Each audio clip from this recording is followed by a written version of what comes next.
It's a great day for keto. My name is Liftar, and I'm bringing you today's keto tip. Welcome.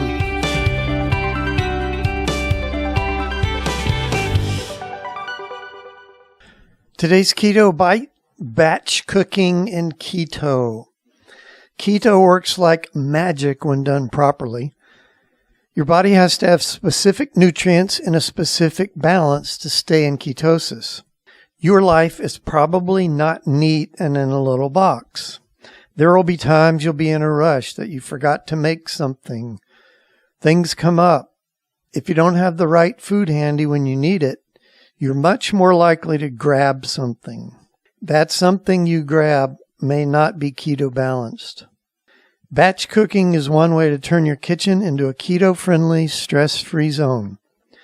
Instead of wondering what to make every meal, or if you feel like making it at all, you have a fully prepared dish or even whole meals at your fingertips. There's no way to tell you how much easier that makes your keto life.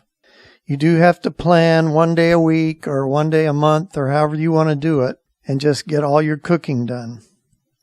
Before you grab your shopping cart, make sure you plan the meals, especially if you're going to freeze them. And if you want a 30-day plan, we have one. It's at rockthatketo.com/SK. rockthatketo.com/SK. So keep these things in mind. Which foods can you freeze for batch cooking? You can freeze pretty much everything in the keto diet if it's properly prepared. Maybe cream cheese doesn't do so well, but that's not that hard to add in as you go. But meats, cheese, eggs, and vegetables all do very well being frozen and thawed. How long does each food stay safe?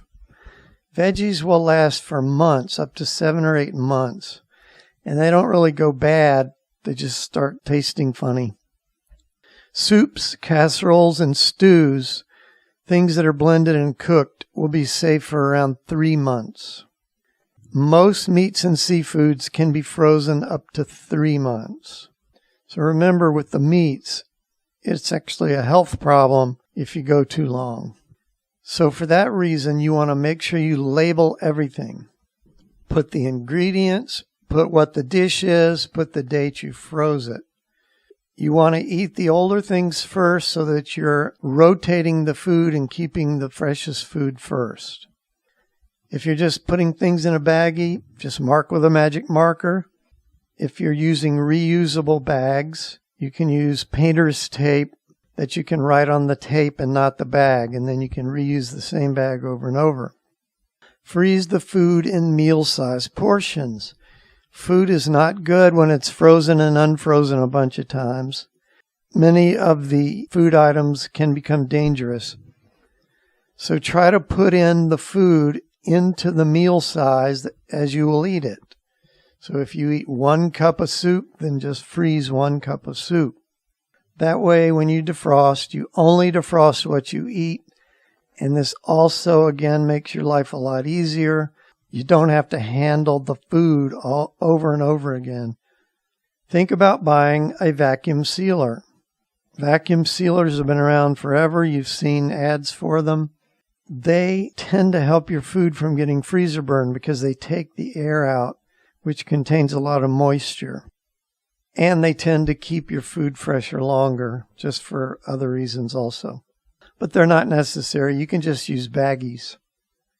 The easier you make it on yourself, the more likely you are to succeed.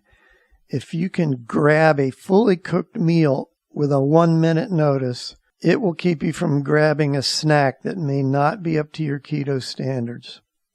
Willpower is like a muscle. It can be very strong, but it can get tired if you overuse it. So we want to use willpower as little as possible. With planning, you can keep willpower out of it, because the easiest thing in the world to do is grab a pre-made meal and just heat it up.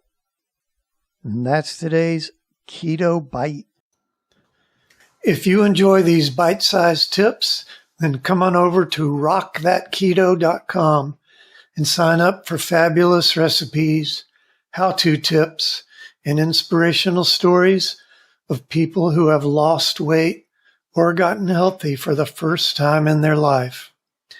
If you're ready to dive in and start losing serious weight, we have a foolproof 30-day plan all laid out for you. You can start losing weight today. Come on and check us out at rockthatketo.com, and we'll see you next time.